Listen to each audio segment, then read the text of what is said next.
아멘, 아멘. 함께 읽은 혼의 닻이라고 하는 제목을 가지고 하나님 주시는 은혜를 나누겠습니다. 우리 좌우에 계신 분들하고 이렇게 한번 인사할까요? 영혼의 닻을 내립시다 하고 인사해 보도록 하겠습니다. 네, 우리 이번에는 앞뒤에 있는 분들하고는 영혼의 닻이 당신을 붙들고 있습니다 라고 인사해 볼까요? 영혼의 닻이 당신을 붙들고 있습니다. 네, 조금 길어지니까 헤매는 분들이 계십니다. 여러분, 여러분의 영혼은 안전하십니까? 평안한 가운데 거하고 계십니까? 오늘을 살아가는 여러분의 삶 가운데 소망이 있으십니까? 요즘 우리의 귀에 들려오는 소식들을 듣고 있노라면 참 가슴이 아픕니다. 마치 폭풍 속에 우리가 들어와 있는 것처럼 느껴집니다. 최근에 그 끔찍한 소식들이 끊이지 않고 있는데 얼마 전에는 어떤 일이 있었습니까? 부산에서 30대 여성이 2살 난 딸과 4살 난 아들을 베란다 밖으로 던져버리고 자신은 또다시 투신하여 스스로 목숨을 끊는 일이 있었죠. 또 나라를 떠들썩하게 만든 준이 양 실종 사건, 이 실종 사건 아버지가 신고했는데 실종이다 했는데 사실 실종의 그 배후에 누가 있었습니까? 그 아버지가 그 딸을 죽인 거죠. 또 우리 근처에 있는 부평역에서는 어떤 일이 있었습니까? 묻지마 폭행 사건이 있었죠. 화장실 간 그 알바생을 무차별적으로 폭행하는 일이 있었습니다. 사람을 물건처럼 던지고 부모가 자녀를 죽이고 사람을 어떤 샌드백처럼 마음껏 두들겨 패버리는 그러한 시대, 이러한 소식이 하루가 멀다 하고 끊임없이 들려지는 폭풍 속에 있는 그러한 시대에 우리가 살아가고 있습니다. 그 사람들은 도대체 왜 그런 일을 행했을까? 이러한 소식을 듣고 집에 가서 이렇게 딸을 보면서 어쩜 이런 아이를 던질 수 있었을까 하는 생각을 해보게 되었습니다. 어쩌면 우리의 영혼이, 우리의 마음이 병들어서 방향을 잃고 표류하는 시대가 바로 이 시대구나. 그리고 통제 불가의 시대가 이 시대구나 생각해 보았습니다. 끝없는 비교와 경쟁 속에서 소망을 잃고 그 자리에는, 소망이 있어야 하는 그 자리에는 절망으로 가득 찬 시대를 우리가 살아가고 있다. 우리의 영혼은 그런 폭풍 속에 있구나 생각했습니다. 우리의 자녀들이라고, 여러분들의 자녀들이라고 크게 다르지 않습니다. 얼마 전 저희 학생들로부터 연락을 받았는데요. 어떤 친구가 이런 문자를 보냈습니다. 공부한 만큼 성적이 나오지 않았고 원하는 동아리에는 떨어져 스트레스가 극에 차서 제정신이 아니었습니다. 의욕이 꺾이고 나는 이제 답이 없다고 생각하고 자포자기해서 나 자신을 방치했습니다. 그래서 학교에 가서는 함부로 행동했습니다. 남을 욕하는 행동을 즐거워했습니다. 그런 행동에 중독이 되었습니다 라고 어떤 친구가 저에게 연락을 했어요. 또 다른 친구는 목사님 늦은 시간에 죄송한데요, 심각한 건 아닌데 가족들이랑 매일같이 싸워서 마음이 힘들었어요. 오늘 예배 시간에 말씀을 듣고 생각나서 카톡했어요.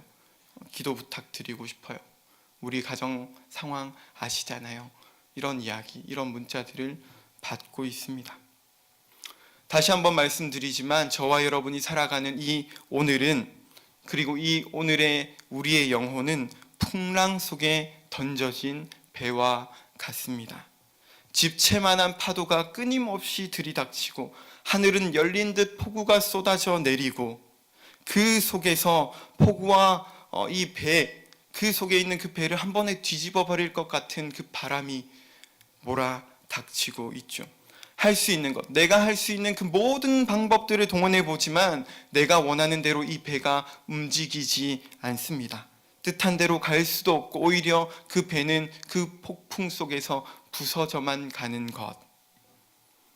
가라앉아 가고 있는 그 현실에 우리가 살아가고 있다는 것이죠. 여러분, 이러한 현실 속에서 우리는 어떻게 해야 할까요?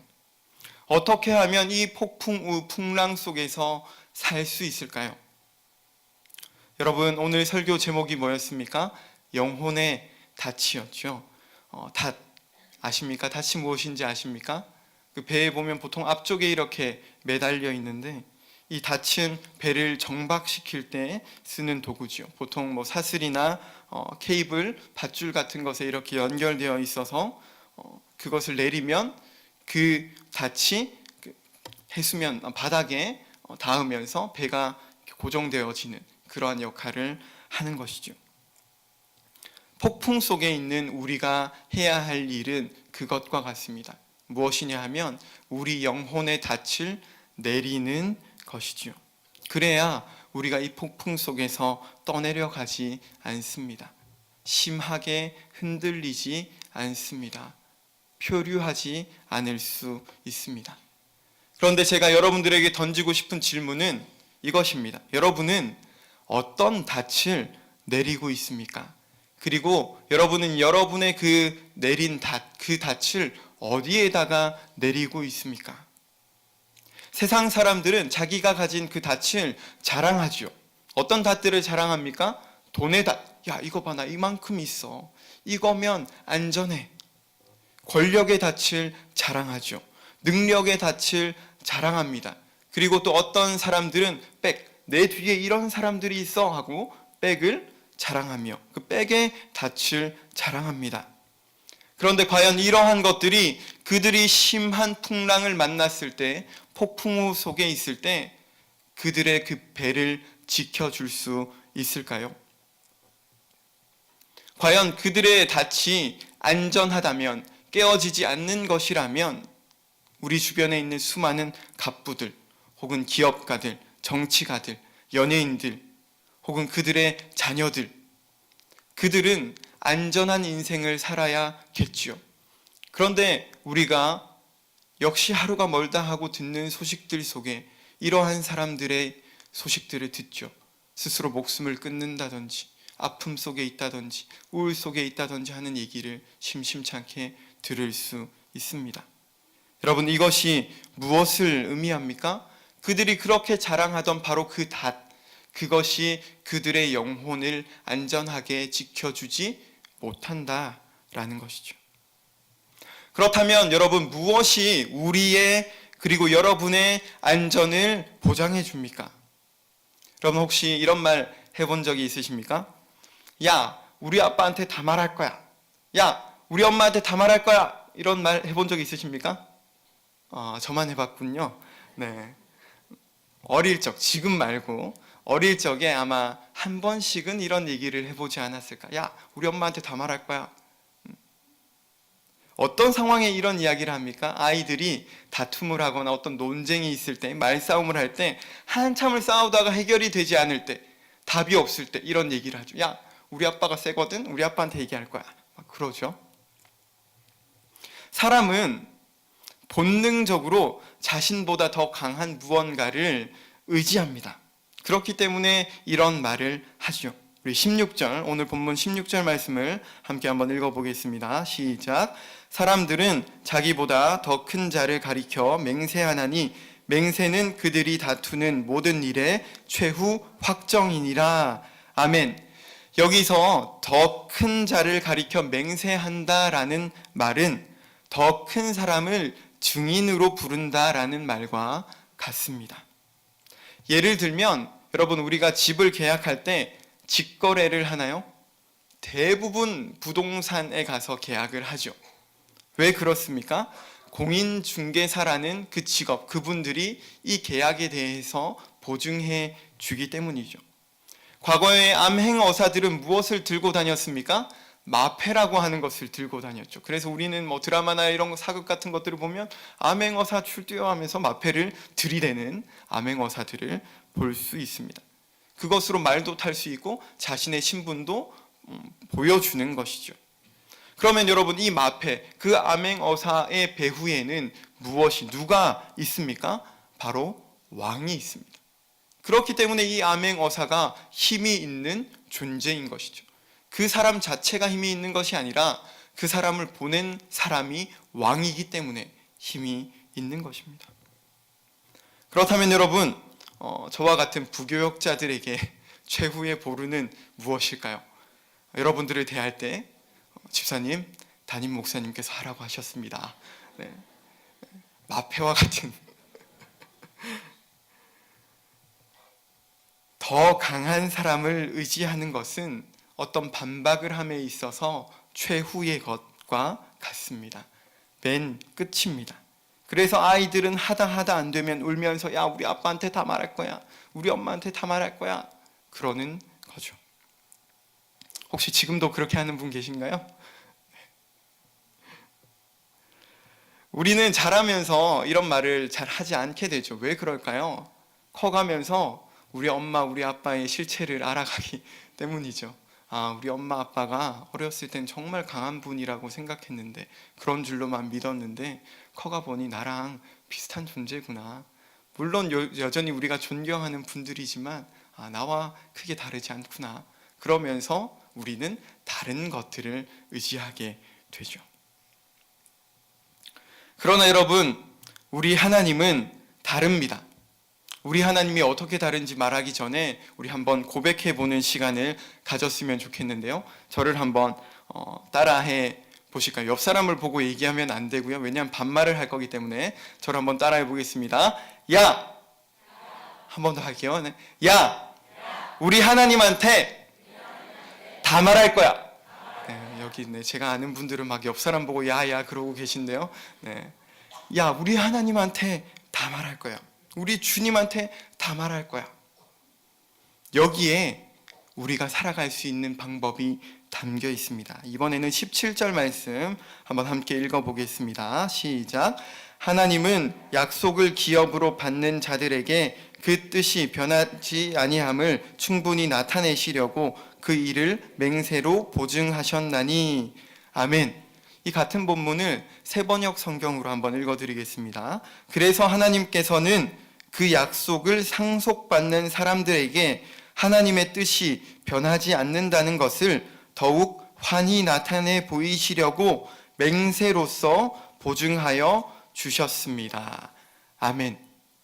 이 말씀을 의지해서 똑같은 고백 우리 한 번 더 해볼까요? 제가 쭉 해볼 테니까 여러분 따라해 보시길 바랍니다. 야, 우리 하나님한테 다 말할 거야. 네, 스트레스가 좀 풀어지십니까? 풀릴 만큼 한 번만 더 해보겠습니다. 야, 우리 하나님한테 다 말할 거야. 우리가 이렇게 말할 수 있는 이유는 첫 번째, 하나님께서 이렇게 약속하셨기 때문입니다. 두 번째는 하나님 자신이 그 약속을 맹세함으로 보증하셨기 때문입니다. 그런데 여러분, 사실 하나님은 이렇게 약속하거나 맹세하실 필요가 없는 분입니다. 왜냐하면 민수기 23장 19절을 보면 이렇게 말씀합니다. 하나님은 사람이 아니시니 거짓말을 하지 않으시고 인생이 아니시니 후회가 없으시도다. 어찌 그 말씀하신 바를 행하지 않으시며 하신 말씀을 실행하지 않으시랴. 아멘. 우리가 믿는 하나님은 바로 이런 하나님이십니다. 우리 하나님은 사람이 아니십니다. 그런데 저와 여러분은 어떠십니까? 여러분에 대해서는 제가 잘 모르니까 저에 대해서는 어떨까요? 저는 거짓말을 하지 않을까요? 거짓말을 하죠. 후회가 그치지 않습니다. 말한 것을 지킨 것보다 지키지 않은 것이 훨씬 더 많습니다. 사실 이 말한 것을 지키지 않은 것은 목사가 된 이후에 훨씬 더 많아졌습니다. 목회자가 된 이후에 훨씬 더 많아졌습니다. 예전에는 말이라도 하지 않았는데 지금은 이렇게 말을 해야 되잖아요. 그러니까 지키지 못한 것이 훨씬 많습니다. 여러분들은 어떠신가요? 그래서인지 우리 주변, 우리 삶의 주변에는 참 많은 다양한 보증이라고 하는 것이 있습니다. 저도 얼마 전에 이사를 했는데요. 전세 계약을 하고 나면 뭘 해야 되죠? 확정일자라는 것을 받아야죠. 왜? 손해를 보면 안 되니까 최소한의 안전장치를 하는 거죠. 또 어떤 물건을 사면 뭘 받습니까? 보증서라는 것을 받죠. 합당한 시기만큼 AS를 받을 수 있도록. 또 은행에 가서 대출 한번 받으려면 어떻습니까, 여러분? 절차가 굉장히 복잡하죠. 보증을 서야 되고 담보를 세워야 되고 이런 일들. 남의 돈 빌려 쓰기가 이렇게 어렵구나. 왜 그럴까요, 여러분? 왜 이런 수많은 보증이라고 하는 것들이 있을까요? 먹튀라는 말 아시죠? 먹고 튀는 것.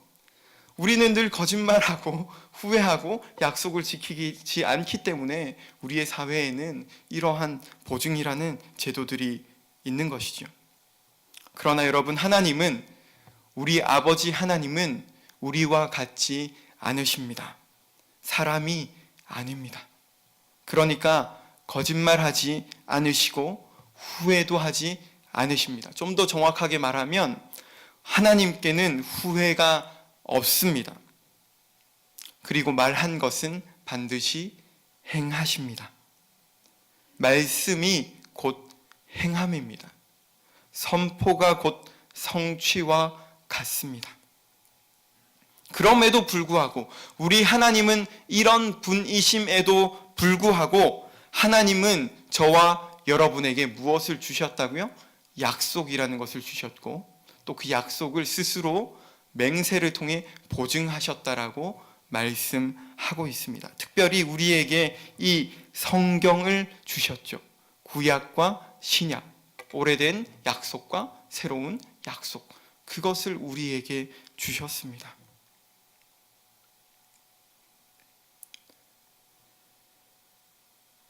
그렇게 할 필요가 없는 분인데 그렇게 하셨습니다. 왜 그러셨습니까? 18절 말씀을 보면 이는 이라는 표현으로 말씀이 시작되고 있는데 이는 이게 무슨 뜻입니까? 이제 앞에 했던 그 이야기가 이러한 이유 때문이다라고 이야기하기 위함이죠. 그러면 18절을 우리 함께 읽어보도록 하겠습니다. 18절입니다. 이는 하나님이 거짓말을 하실 수 없는 이 두 가지 변하지 못할 사실로 말미암아 앞에 있는 소망을 얻으려고 피난처를 찾은 우리에게 큰 안위를 받게 하려 하심이라. 아멘. 그럴 필요 없는 하나님, 굳이 약속하고 맹세하실 필요 없는 그 하나님이 그렇게까지 하신 이유는 큰 안위, 그러니까 큰 위로를 주기 위함이다라고 말씀합니다. 누구에게 큰 위로를 주기 위함입니까? 우리에게입니다. 우리에게. 누구에게요? 우리에게. 1차적으로는 이 히브리서를 받게 되는 수신자들, 그 개종한 유대인들일 것이고 나아가서는 이곳에 있는 저와 여러분, 우리에게도 적용되는 것입니다. 그런데 이런 우리에게 무엇을 주신다고요? 큰 위로. 여기서 이 큰으로 번역된 헬라어는 강력, 능력이라는 의미를 가지고 있습니다. 그러니까 강력한 위로, 능력의 위로를 주시기 위해서 그렇게 하셨다라는 것이죠. 여러분, 이 밤에 바로 그 하나님의 그 강력한 위로, 그 능력의 위로가 여러분에게 더해지시기를 주님의 이름으로 축복합니다. 그런데 여기서 말하고 있는 이 우리는 어떤 사람이라고 설명하고 있습니까? 말씀을 보면 소망을 얻으려고 피난처를 찾은 우리, 소망을 얻으려고 피난처를 찾은 우리라고 말씀하고 있습니다. 원어를 그대로 직역하면 이렇게 될 것 같습니다. 앞에 놓인 길에 혹은 소망을 붙잡으려고 도망친, 피난한 우리가 됩니다. 여러분, 살기 위해, 목숨을 건지기 위해 피난하는 피난민들, 전쟁 피난민들의 모습을 한번 그려보시기를 바랍니다. 어떤 모습입니까? 여행하는 낭만적인 모습입니까? 그렇지 않죠. 제가 보니까 어떤 주석에서는 이 부분을 부지중에 살인하여 도피성으로 피하는 사람의 모습으로 묘사하기도 하더라고요. 실수로든 모르고든 어떻게 사람을 죽였습니다. 그런데 구약 시대에 보면 뭐라고 말씀합니까? 이에는 이, 눈에는 눈. 살인했으니 어떻게 됩니까? 보복자의 손에 죽을 수밖에 없는 상황에 빠진 거죠. 그럼 이 사람에게, 이 살인자가 된 이 사람에게 유일한 소망은 무엇입니까? 도피성입니다. 여러분, 그러면 여러분들이 바로 그 살인자라면 도피성을 향해 어떻게 가시겠습니까? 그냥 한 걸음 한 걸음 주변 구경하면서 가시겠습니까? 아니죠. 살기 위해서는 어떻게 해야 됩니까? 뛰어야 합니다. 이 도피성만이 나의 소망이다 여기고, 유일한 소망이다 여기고, 그곳을 향해 가야 되는 거죠. 바로 그러한 모습, 달리고 또 달리고 또 달리는 그 모습을 한번 그려보시기 바랍니다. 왜요? 내가 살아야 되기 때문이죠. 그곳에 나의 유일한 소망이 있기 때문입니다. 여러분, 히브리서의 수신자는 개종하여 그리스도인이 된 유대인들입니다. 이들은 당시 로마 제국 전역에 흩어져 살고 있었고, 그 도처, 그들이 살아가는 그 삶의 자리 곳곳에서 박해받았고 또 배교의 위험에 시달렸습니다. 그들의 삶은 결코 순탄하지 않았습니다. 편하지도 않았습니다. 어쩌면 매일같이 그들은 삶과 죽음의 갈림길에 서 있었습니다. 그것이 그들의 삶의 자리였습니다. 그곳에서 이 히브리서의 수신자들이었던 개종한 유대인들이 붙잡아야 했던 것, 그들이 붙잡았던 것은 무엇이었을까요? 지난주 금요일이었던 것 같습니다. 교회 오기 전에 집에 가서 이제 아내하고 같이 저녁을 먹는데 곁에 이제 6개월 된 딸내미를 이렇게 앉혀뒀습니다.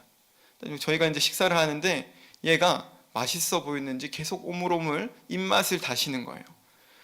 차마 이렇게 혼자 먹기가, 우리끼리 먹기가 뭔가 미안한 마음이 들 정도로 막 입맛을 다시는 거예요. 그래서 옆에 귤이 있었어요. 이제 얼마 전에 이유식을 시작해서 귤을 이렇게 까가지고 하나를 이렇게 입에 물려줬거든요. 아직 이도 나지 않은 치명적인 매력을 가진 그 잇몸으로 귤을 씹기 시작하더라고요. 한참을 씹다가 이제 귤이 툭 터졌어요. 안에 있던 즙들이 퍽 나오니까 인상이 순간 탁 찡그러지더니 곧 씩 웃는 거예요. 뭔가 맛있었던 것 같아요. 첫 경험을 한 거죠. 신세계를 맛보았다. 왜 이런 것을 나에게 이제 주느냐라는 눈빛으로 먹기 시작하는 거예요. 금세 그 작은 조각 하나를 다 먹더니 울기 시작했습니다. 왜 울었을까요? 더 내놓으라는 거죠. 나에게 이것을 더 내놔라. 이제 교회를 가야 했기 때문에 신기하게도 과즙기라는 게 있더라고요. 이렇게 망 같은 거에 이렇게 넣어서 아이들이 쭉쭉쭉 이렇게 즙만 빨아먹을 수 있게 하는 그런 아이템 장치가 있더라고요. 거기에 이제 그걸 넣어서 아이 손에 이렇게 들려줬어요. 뚜껑을 이렇게 닫고. 근데 이 녀석이 집에서 교회 오는 데까지 꽤 시간이 걸리잖아요. 그래도 뭐 한 10분 정도의 시간이 걸리는데 이 과즙기를 손에서 놓지 않는 거예요. 여기 도착하는 때까지. 그걸 보며 생각했습니다. 얘가 과연 얼마만큼의 소망을 실제로 가지고 있었는지 모르겠지만 아빠의 착각으로 그것을 보았을 때 기대가 있는 거구나. 소망이 있는 거구나.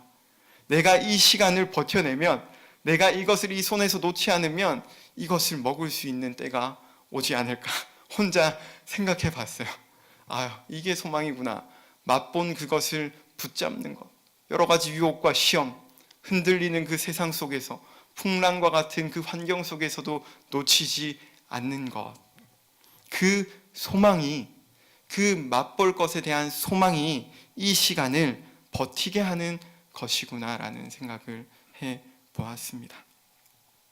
본문은 영혼의 폭풍 속에 있는 성도들에게 소망을 말씀하고 있습니다. 특별히 이 소망은 구원에 대한 확신에 찬 기대를 뜻합니다. 구원에 대한 확신에 찬 기대, 건짐을 받을 것에 대한 기대를 의미한다는 것이죠. 어떤 건짐을 받을까요?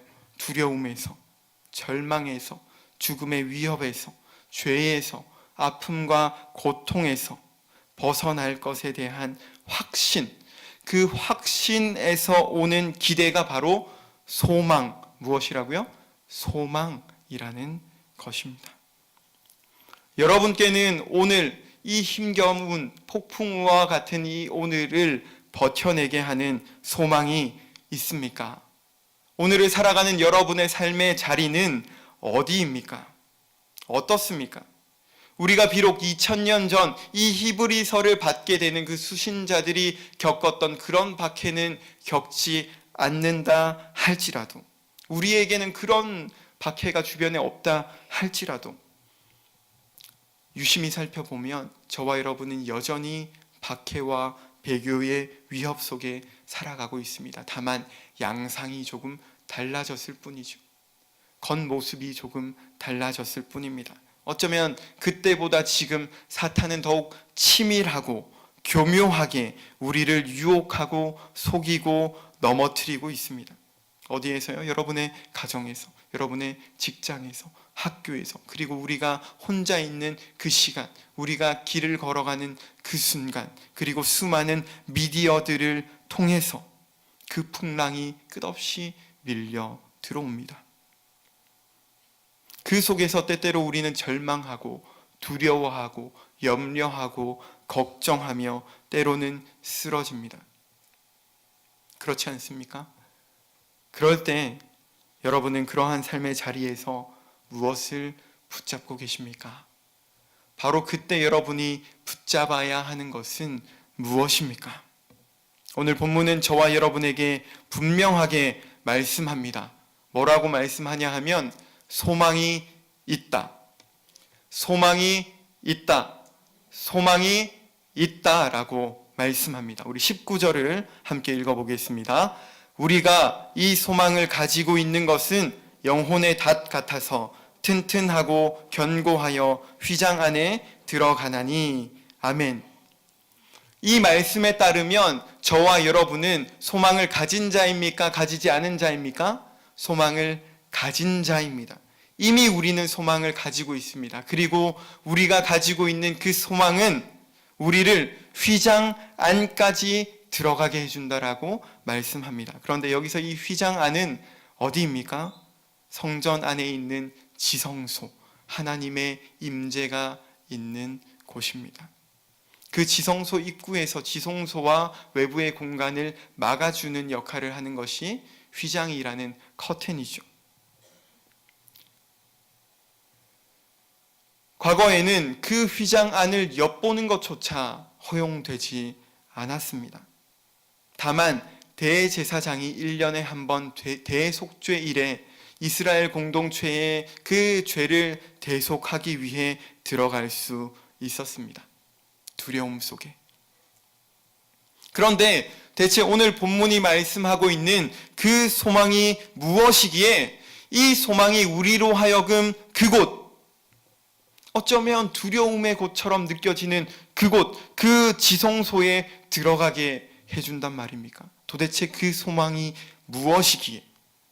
그 소망은 바로 20절에 나와 있습니다. 함께 읽어보겠습니다.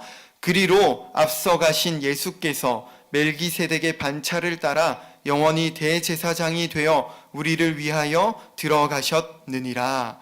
아멘. 아멘. 하나님의 유일하신 아들 예수, 바로 그분이 선두주자로 그 휘장 안에 들어가셨습니다. 역시 왜 그럴까요? 오늘 본문을 보면 우리를 위하여, 누구를 위하여요? 우리를 위하여라고 분명하게 말씀하고 있습니다. 그분 예수께서 그곳에 들어가셨을 때에 그분이 자신이 제물이 되어 또한 대제사장으로서 우리의 죄를 대속하실 때에 그분이 십자가에 달리셨을 때에 그곳에서 죽으셨을 때에 하나님과 하나님의 백성 사이를 가로막고 있던 그 휘장이 위에서 아래로 찢어졌습니다. 그 예수 그리스도를 믿는 자 누구나 그 지성소, 하나님의 임재의 자리로 나아갈 수 있게 된 것이죠. 그렇다면 여러분, 우리로 그 지성소에 들어가게 하는 소망이 무엇입니까? 예수 그리스도입니다. 우리의 영혼이 안전한 곳에 거하게 하는 소망이 무엇입니까? 예수 그리스도입니다. 예수 그리스도가 바로 우리의 영혼의 닻이라는 것이죠. 예수 그리스도가 우리 영혼의 닻입니다. 그러나 오늘을 살아가는 저와 여러분, 우리는 이미와 아직 사이에 끼어 있습니다. 이미 예수님께서 오셨지만 또한 아직 다시 오시지 않은 그 시기에 우리가 살아가고 있습니다. 그러니까 우리는 이미 약속을 받았지만 또한 소망 속에 그 약속이 이루어질 것을 기다리며 살아가고 있는 것이죠. 이게 쉽지 않습니다. 이 사이에 끼어 있는 것이 참 쉽지 않습니다. 오늘 본문 앞선 내용을 보면 아브라함에 대한 말씀이 나오는데, 우리가 흔히 믿음의 조상이라 부르는 이 아브라함도 자녀를 주리라 한 그 하나님의 약속 25년 오랜 시간을 기다렸죠. 우리도 마찬가지입니다. 예수 그리스도라는 영혼의 닻을 우리의 삶의 자리에 내리지만 주변은 어떻습니까? 여전히 풍랑입니다. 주변은 여전히 폭풍 속에 있습니다. 그럴 때마다 저와 여러분이 해야 할 것은 무엇입니까? 그 풍랑, 그 폭풍 속에 내려진 그 물속, 그 바닥에 내려진 그 닻을 생각해야 합니다. 내 눈에 보이지 않지만, 여러분, 하나님이 우리 눈에 보입니까? 보이지 않죠. 내 눈에 보이지 않는 그 깊은 곳에 내려갔지만 그 깊은 곳, 그 바닥에, 어쩌면 그 뻘 속에 처박혀서 우리를 붙잡고 있는 영혼의 닷, 그게 누구라고요? 예수 그리스도. 내가 이 힘겨운 삶의 자리에서 허덕이고 있을 때, 그러나 이런 나를 붙잡아 주는 그 영혼의 닻은 그 깊은 바다에서 그 뻘 속에 갇혀 우리를 붙잡고 계시다는 거예요. 그 예수님의 모습을 한번 생각해 보십시오. 그 예수 그리스도를 생각할 때에 우리는 이 오늘을 버텨낼 수 있고 이 오늘을 소망 가운데에 살아갈 수 있습니다. 왜 그렇습니까? 하나님의 약속은 반드시 이루어지기 때문입니다. 게다가 그 하나님은 약속을 이루시기 위해 맹세까지 하셨습니다. 반드시 이루어집니다. 비록 내가 원하는 때가 아니라 할지라도 하나님께서 여러분에게 하신 그 약속은 반드시 이루어지는 줄로 믿으시기를 바랍니다. 그리고 그 믿음 안에서 소망을 잃지 않는 저와 여러분이 되시기를 바랍니다. 오늘 본문 앞쪽 히브리서 3장 14절에는 이렇게 말씀합니다. 우리가 시작할 때에 확신한 것을 끝까지 견고히 잡고 있으면 그리스도와 함께 참여한 자가 되리라. 아멘. 그 약속을 붙잡는 저와 여러분이 되시기를 바랍니다. 여러분, 제가 설교 서두에 말씀드렸던 우리 아이들, 제가 맡고 있는 그 아이들, 그들에게는 소망이 있을까요? 그 가정의 아픔들, 그 학교 생활과 학업함의 그 아픔들, 어려움 속에서 그들에게는 소망이 있을까요? 절망적인 오늘을 살아가고 있는데, 절망의 중독의 가족의 아픔 속에, 그러나 그들에게 소망이 있습니다. 왜 소망이 있는지 아십니까? 제가 아까 읽어드렸던 그들의, 그 아이들의 톡 뒤에 이러한 내용이 있기 때문입니다. 스트레스 속에서도 하나님 뜻에 합당치 않은 내용을 하지 않게 해주세요. 어려움을 이겨내는 능력을 주세요. 수련회를 통해 하나님을 경험하며 이전의 행동과 다르게 하나님의 증인이 되리라는 목적으로 학업에 정진하게 해주세요. 이렇게 기도해 주세요라고 요청을 했습니다. 또 다른 친구는 누구 믿을 사람이 없어서 하나님 믿으려고요, 기도받고 싶어서 카톡했어요 라고 얘기했습니다. 그렇기 때문에 소망이 있는 겁니다. 제가 소망이 아니라 저는 그저 통로일 뿐이고 그 아이들이 하나님을 붙잡으려고 하고 있고 기도의 자리로 나아가려고 하고 있고 말씀을 붙잡으려고 하고 있기 때문에 소망이 있는 것입니다. 사랑하는 여러분, 또 얼마 전 이제 졸업한 고3 친구 중에 한 명은 대학에 다 떨어졌어요. 하나님이 이 아이에게 주신 분명한 비전과 꿈이 있었어요. 이 아이가 저에게 그 꿈에 대해, 비전에 대해 이야기할 때 눈물을 흘리며 이야기했거든요. 가슴이 뛴다고 했거든요. 그런데 다 떨어진 거예요. 부모님도 이야기해서 선교를 가려고 했는데, 야, 너가 대학 다 떨어져 놓고 무슨 선교냐, 접어라. 이 아이도 덩달아 절망에 빠졌어요. 우울에 빠졌어요. 무기력에 빠졌어요. 저랑 신방하기로 했는데 신방에도 나오지 않고 학교도 안 갔더라고요. 전화를 했습니다. 무슨 얘기를 했냐면, 야, 너가 처음에 이야기했던 그것, 하나님이 너에게 주셨던 그 비전, 그 꿈, 그 소망을 붙잡아야 하지 않겠니? 누가 너에게 그 비전을 줬어? 하나님이잖아. 그러면 하나님께서 이루실 거야 라고 했습니다. 그랬더니 이 친구가 뒤통수를 맞은 것 같다며 다시 일어났습니다. 그리고 그 소망 붙잡고 하루하루 살았을 때 추가 합격이라는 은혜를 주셨고, 지금은 또 선교지에 가 있습니다. 사랑하는 여러분, 세상 속에 고된 하루 살아가시죠? 그 속에 여러분에게 영혼의 닻이 있음을 기억하시기를 바랍니다. 여러분의 삶이 허물투성이라도 여러분의 그 손, 여러분의 그 인생의 배를 붙잡고 있는 영혼의 닻이 있음을 기억하시기를 바랍니다. 그리고 그 꿈, 여러분의 걸음을 바라봐주는 예수 그리스도가 계심을 믿으시기를 바랍니다.